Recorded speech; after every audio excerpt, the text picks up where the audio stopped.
नमस्कार मित्रों, श्री कृष्ण की नगरी द्वारिका महाभारत युद्ध के 36 वर्ष पश्चात समुद्र में डूब जाती है।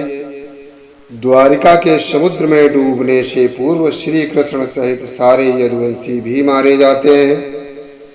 समस्त यदुवंशियों के मारे जाने और द्वारिका के समुद्र में विलीन होने के पीछे मुख्य रूप से दो घटनाएं हैं। एक माता गांधारी द्वारा श्री कृष्ण को दिया गया श्राप और दूसरा ऋषियों द्वारा श्री कृष्ण पुत्र सांब को दिया गया श्राप। विस्तार से जानने के लिए वीडियो को अंत तक देखें। महाभारत युद्ध की समाप्ति के बाद जब युधिष्ठिर का राज तिलक हो रहा था, तब कौरवों की माता गांधारी ने महाभारत युद्ध के लिए श्री कृष्ण को दोषी ठहराते हुए श्राप दिया कि जिस प्रकार कौरवों के वंश का नाश हुआ है, ठीक उसी प्रकार यदुवंश का भी नाश होगा। महाभारत युद्ध के बाद जब 36वां वर्ष आरंभ हुआ तो तरह तरह के अपशकुन होने लगे।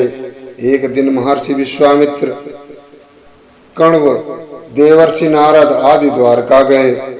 वहां यादव कुल के कुछ नवयुवकों ने उनके साथ परिहास करने का सोचा। वे श्री कृष्ण के पुत्र सांब को स्त्री वेश में ऋषियों के पास ले गए और कहा कि ये स्त्री गर्भवती है, इसके गर्भ से क्या उत्पन्न होगा। ऋषियों ने जब देखा कि ये हमारा अपमान कर रहे हैं, तो क्रोधित होकर उन्होंने श्राप दिया कि श्री कृष्ण का यह पुत्र वृष्टि और अंधक वंशी पुरुषों का नाश करने के लिए एक लोहे का मूसल उत्पन्न करेगा, जिसके द्वारा तुम जैसे क्रूर और क्रोधी लोग अपने समस्त कुल का संहार करोगे। उस मूसल के प्रभाव से केवल श्री कृष्ण व बलराम ही बच पाएंगे। श्री कृष्ण को जब यह बात पता चली तो उन्होंने कहा कि ये बात अवश्य ही सत्य होगी। मुनियों के श्राप के प्रभाव से दूसरे दिन ही सांब ने मूसल उत्पन्न किया। जब यह बात राजा उग्रसेन को पता चली तो उन्होंने उस मूसल को चुराकर समुद्र में डलवा दिया। इसके बाद राजा उग्रसेन व श्री कृष्ण ने नगर में घोषणा करवा दी कि आज से कोई भी वैष्णव व अंधकवंशी अपने घर में मदिरा तैयार नहीं करेगा। जो भी व्यक्ति छिपकर मदिरा तैयार करेगा उसे मृत्यु दंड दिया जाएगा।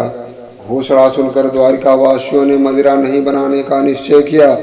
द्वारिका में होने लगे थे भयंकर अपशकुन। इसके बाद द्वारिका में भयंकर अपशकुन होने लगे। प्रतिदिन आंधी चलने लगी।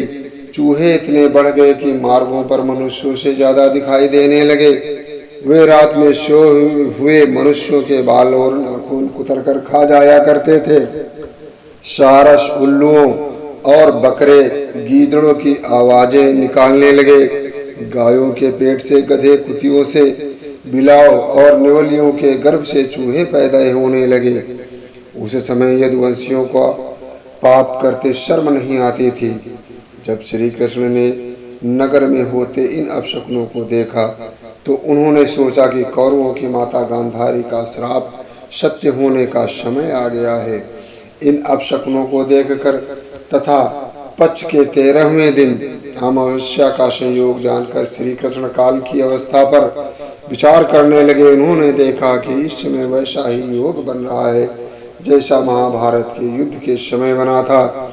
गांधारी के श्राप को सत्य करने के उद्देश्य से श्री कृष्ण ने यदुवंशियों को तीर्थ यात्रा करने की आज्ञा दी।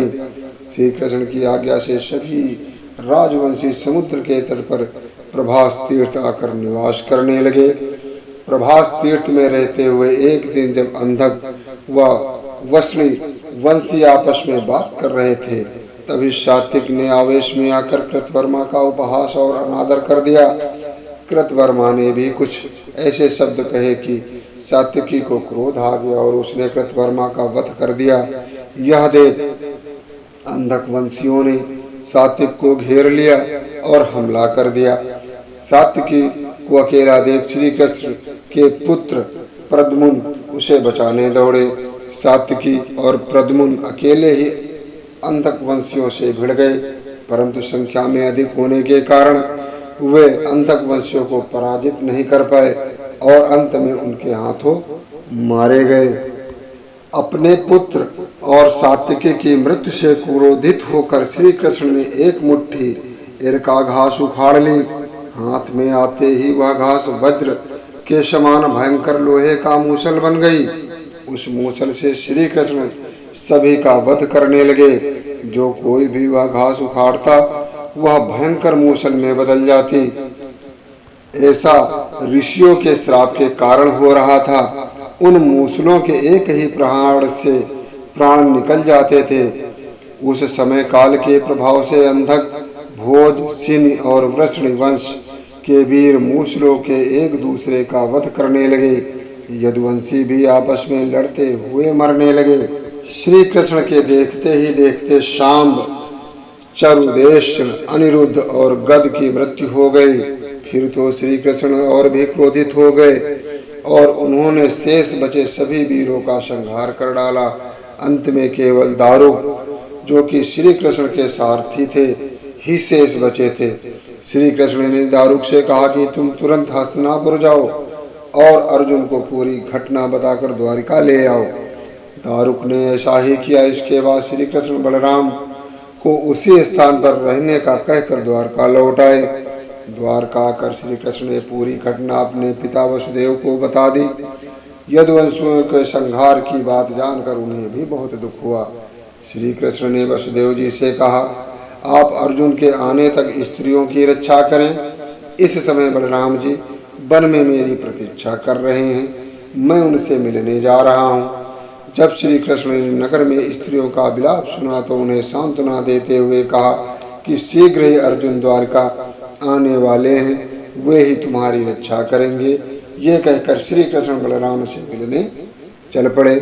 वन में जाकर श्री कृष्ण ने देखा कि बलराम जी समाधि में लीन हैं। देखते ही देखते उनके मुख से सफेद रंग का बहुत बड़ा सांप निकला और समुद्र की ओर चला गया। उस सांप के हजारों मस्तक थे। समुद्र ने स्वयं प्रकट होकर भगवान शेषनाग का स्वागत किया। बलराम जी द्वारा देह त्यागने के बाद श्री कृष्ण उस शून्य वन में विचार करते हुए घूमने लगे। घूमते घूमते वे एक स्थान पर बैठ गए और गांधारी द्वारा दिए गए श्राप के बारे में विचार करने लगे।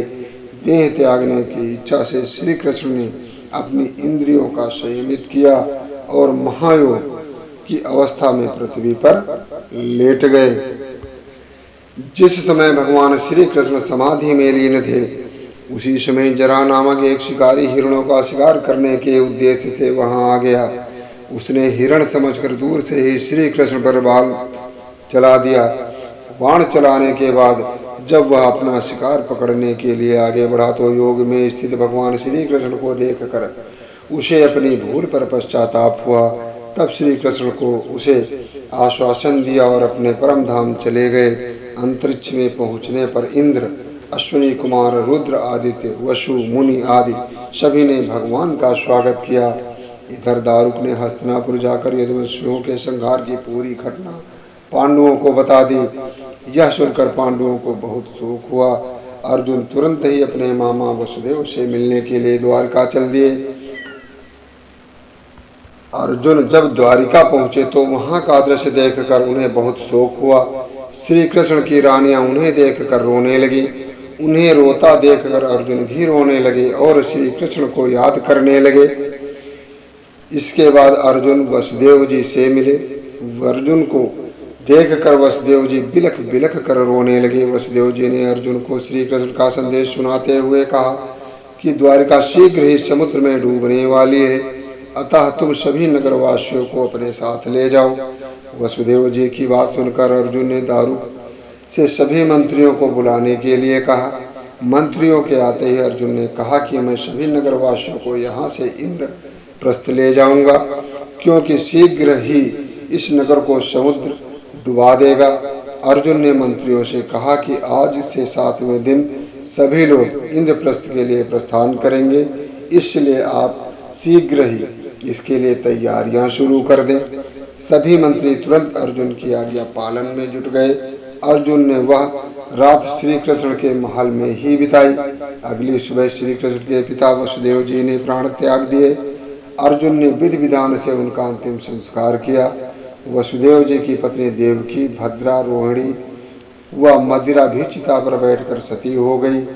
इसके बाद अर्जुन ने प्रभास तीर्थ में मारे गए समस्त यदुवंशियों का अंतिम संस्कार किया। 7वें दिन अर्जुन श्री कृष्ण के परिजनों तथा सभी नगरवासियों को साथ लेकर इंद्रप्रस्थ की ओर चल दिए। उन सभी के जाते ही द्वारिका नगरी समुद्र में डूब गई। ये दृश्य देखकर सभी को बड़ा ही आश्चर्य हुआ।